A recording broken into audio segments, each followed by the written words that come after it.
So we went to Karnes City this weekend as part of our reporting project for this semester for Children on the Edge, which has been covering how communities have responded to last year's migration crisis.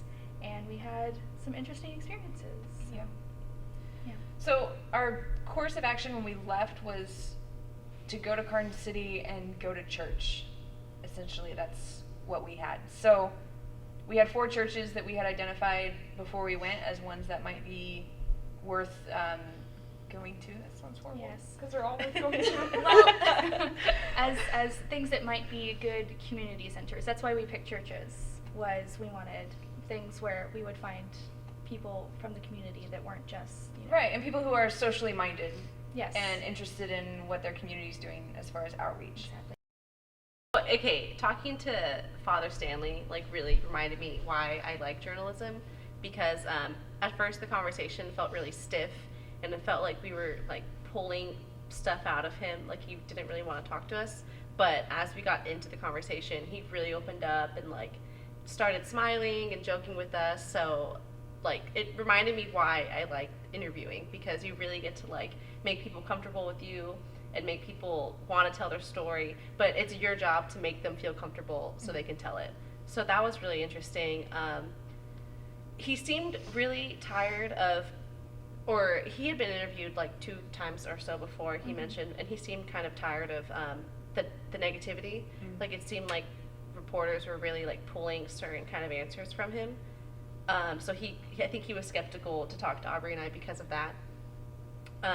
But once he saw that we just kind of wanted to hear his take on it and didn't really have any hidden agenda, he seemed to really open up. So he just kind of seemed skeptical though. And as far as knowledge about the center, he didn't really have any, because everyone in that town seems really shut out and they're not allowed to know what's really going on. But he does care, and he does a mass there, and he was wanting to know more, it felt like, but he just couldn't know anything. So that was kind of my experience. From What was the experience like for you guys going and reporting in the town? What was that like? So it's interesting because this was my first trip. This is my first internship, so first work trip going on.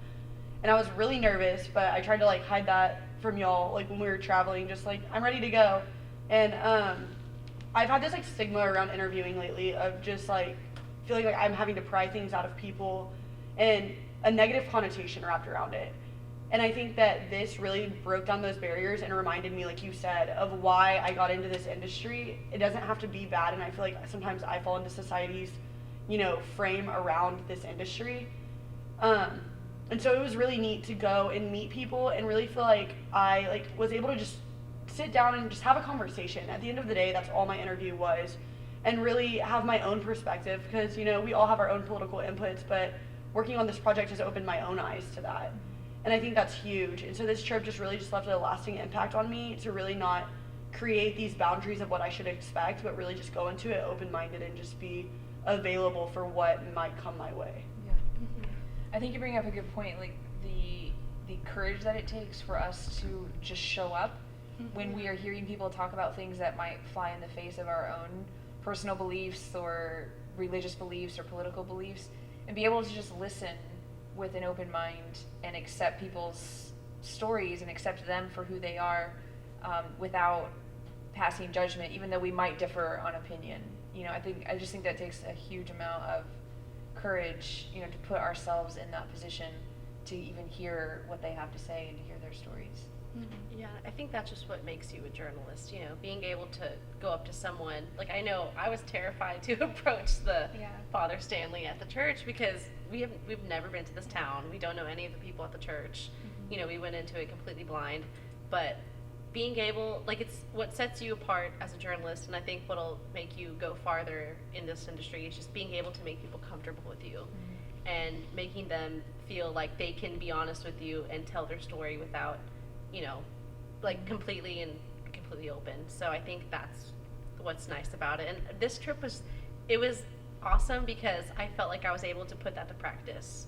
And it's not often that in college you get to actually interview people like that, so it's nice being able to put the skills you take tests on and learn about in class, like to actually put them to use. That was a lot of fun. Yeah, I think it ended up going over.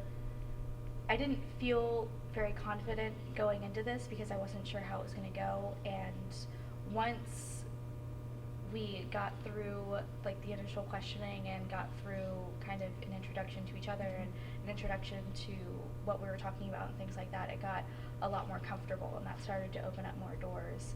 And with this being, for me, this is one of the most difficult topics that I've had to report on. I've done mostly fun stories and things that people want to talk about, and for me to have to go in with someone and try to find someone that's willing to talk to us about something that people don't always agree on, that people have passionate views on, was very nerve-wracking.